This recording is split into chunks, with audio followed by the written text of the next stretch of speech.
Boa noite, meu nome é Maísa, sou representante do grupo 8. Nós vamos fazer a apresentação do nosso trabalho. O nosso tema é violência na psicologia e nós vamos discorrer sobre um plano de intervenção que tem como finalidade minimizar esses efeitos. Inicialmente, para conseguir construir esse raciocínio, nós levantamos fatos históricos sobre o nascimento da psicologia no país, né? Para isso, a gente precisa também relembrar como se dá o nascimento do nosso país, né? A partir de uma invasão, a partir de uma estrutura colonial, imperialista, e evidentemente que isso fica, né, na gênese do país, principalmente quando não se tem muitos esforços, inclusive culturais, para superar, né, esse molde. Na nossa pesquisa, a gente levantou alguns documentos do próprio CFP que fala sobre a criação da profissão de psicólogo, né, no país. Então, ao longo da história, né, a gente pode observar que essa necessidade desse fazer psicológico, esse interesse em comportamentos, emoções, cognição, é antigo, né? Mas se consolida mais nos anos de 1890 até 1930, onde também estaria acontecendo aquela questão da revolução mercadológica, né? A industrialização das sociedades. E aqui no Brasil havia também essa necessidade. Paralelo a isso, também se construiu uma ideia de que o povo brasileiro precisava ser higienizado, né? Precisava ser um povo moderno para acompanhar o que chegava, né, através da imprensa da época aqui para o nosso país, que em outros lugares havia civilização, havia prosperidade, havia esse progresso econômico e que o Brasil precisava fabricar, né, esses sujeitos brasileiros adequados a essas novas ideias de mercado. Então, começou um movimento, né, de guerra à loucura, por assim dizer. A psicologia contribuiu muito para o pensamento psicológico, né, não a profissão de psicólogo no caso. Contribuiu muito para poder estigmatizar essas pessoas, né? A premissa era de tratamento, mas na prática era uma higienização da sociedade.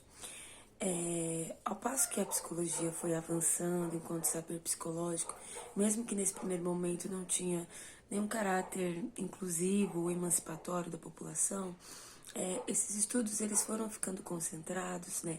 Foram sendo feitos a partir do ingresso da elite nas faculdades, né? Esse debate ele foi sendo construído por uma visão com recorte de classe muito forte. Então, a gente também se valeu dos textos da Marilena Chauí, que versa sobre a violência, né, enquanto fator constitutivo da sociedade, e a violência que permeia as classes, né? Porque as classes, elas, principalmente a classe dominante, a elite, a classe média brasileira, elas têm uma característica de ser completamente descolada das problemáticas sociais, né, da classe pobre, da classe operária. Nesse sentido, como a classe operária é a grande maioria, esse saber psicológico, esse fazer psicológico, sendo operado somente pelas pessoas da elite, produz um modus operandi violento, intrinsecamente violento, né? Nesse sentido de catalogar, dividir. E atualmente a prática psicológica, mesmo a partir de muitas tentativas e muitas discussões, né, para que ela seja emancipatória, para que ela atue melhorando a qualidade de vida dos indivíduos em sociedade, ainda existe esse resquício, né? Como que uma prática científica operada por pessoas que estão numa sociedade extremamente violenta não vai ser violenta. O ponto de partida que a gente pensou para a nossa intervenção, vem do texto que o professor Christopher mostrou, a violência da psicologia ou a psicologia da violência, que fala da questão daquele laudo psicológico que foi expedido e que culminou, né, no assassinato de 2 crianças. Esse caso é muito emblemático porque a gente pode perceber o peso que um documento psicológico tem, né? O papel do psicólogo, né? O psicólogo, enquanto detentor de um saber científico, ele traz uma credibilidade muito grande. E pela psicologia ter nascido desse afastamento da sociedade, da massa, né? da classe operária, talvez a compreensão desses conceitos seja um pouco difícil. Então, é de responsabilidade do psicólogo se atentar à linguagem da produção desses documentos. Sendo assim, a intervenção que a gente pensou é bastante simples e tem a ver com o nosso momento, o momento de graduação, né? Quando a pessoa começa a ter contato com a psicologia. A gente sabe que a nossa ideia do que seria o saber psicológico muda muito ao longo dos semestres. E quando a gente inicia, de fato, os estágios profissionalizantes, existe uma dificuldade em produzir documentos, na linguagem também que a gente vai utilizar, a linguagem mais adequada para produzir esses laudos. E mesmo que haja uma preocupação social e que agora a gente tenha estudos orientados, né, a fim de mitigar essa violência, a gente acredita que poderia ser positivo a experiência de passar em terapia durante o período de graduação, né? E isso se daria de uma forma bastante sistemática, no sentido de que os egressos, as pessoas recém-formadas, poderiam prestar esses serviços de forma gratuita para a universidade, né? Isso poderia contar como especialização, por exemplo, e os graduandos poderiam se beneficiar dessa vivência terapêutica em primeira pessoa, né? A gente sabe que, infelizmente, algumas pessoas, né, se não a maioria, conclui o curso sem ter passado pela experiência terapêutica, né? Ou algum tipo de avaliação. E a gente acredita que isso pode ser um fator, sim, que contribua para que não haja esse trato, esse bom manejo das situações e que também possa ocorrer a construção desses laudos que estigmatizam, né? A produção de documentos é, de fato, um pilar muito importante da nossa prática.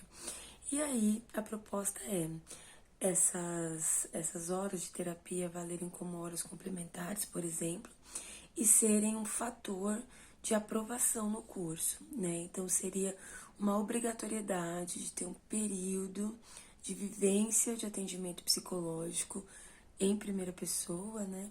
Para conseguir a aprovação. A gente acredita que isso melhoraria a produção de documentos, né? Tanto dos egressos quanto dos graduandos nos estágios previsionados, estágios profissionalizantes, e que poderia servir de espaço de reflexão mesmo, anterior à prática, né? É um modelo que já é usado na psicanálise, por exemplo, né?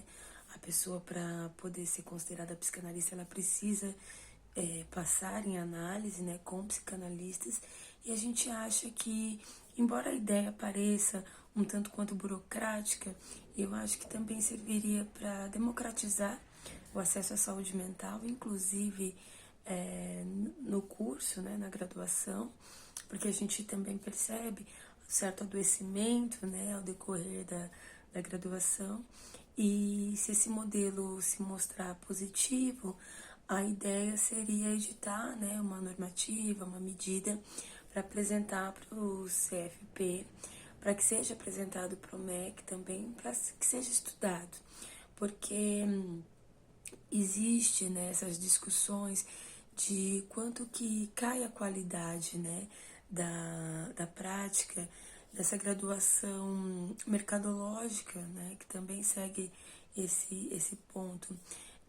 Eu acredito que sem uma experiência palpável, tanto uma experiência de atuação profissional, mas quanto uma experiência terapêutica adequada, a prática ela vai ficar defasada. Muito do que a gente precisa para ser um bom profissional, a gente não aprende literalmente, somente, na verdade, em aula. Né? A gente aprende na troca e a gente acredita que esse modelo vai ser muito positivo. Foi uma intervenção bastante simples, né? Até porque a temática, como eu já citei, ela tem uma bibliografia bastante reduzida e essa foi a nossa ideia. Então, assim, qualquer pergunta, sugestão, o debate, né, que venha posterior a essa apresentação, nós ficaremos muito felizes de construir esse raciocínio junto com vocês. A gente agradece o espaço, a oportunidade foi incrível, né, de pensar algo tão inovador que não se comenta muito, né? A prática psicológica, inclusive a figura do psicólogo, traz essa coisa mítica, né? De que nós somos serenos, não somos passíveis de falhas. Então, talvez pensar esses temas façam com que a prática melhore, seja mais inclusiva, emancipatória, né? Mais humanizadora da população, da grande massa, né? Do proletariado, que, na minha concepção, é onde a psicologia deve se focar, né? No sentido de transformação mesmo e produção de saúde mental. A gente está tendo índices de adoecimento muito grandes, a maioria das pessoas que trabalham, que estudam aqui trabalham também, e isso contribui, né, para que a nossa prática ela seja muito importante, mas que a gente não possa esquecer que a gente também, né, somos indivíduos que carecemos de cuidado, e essa ideia a gente considera bastante positiva. Então, muito obrigada pelo espaço, professor. Estamos aguardando a opinião de vocês. Boa noite.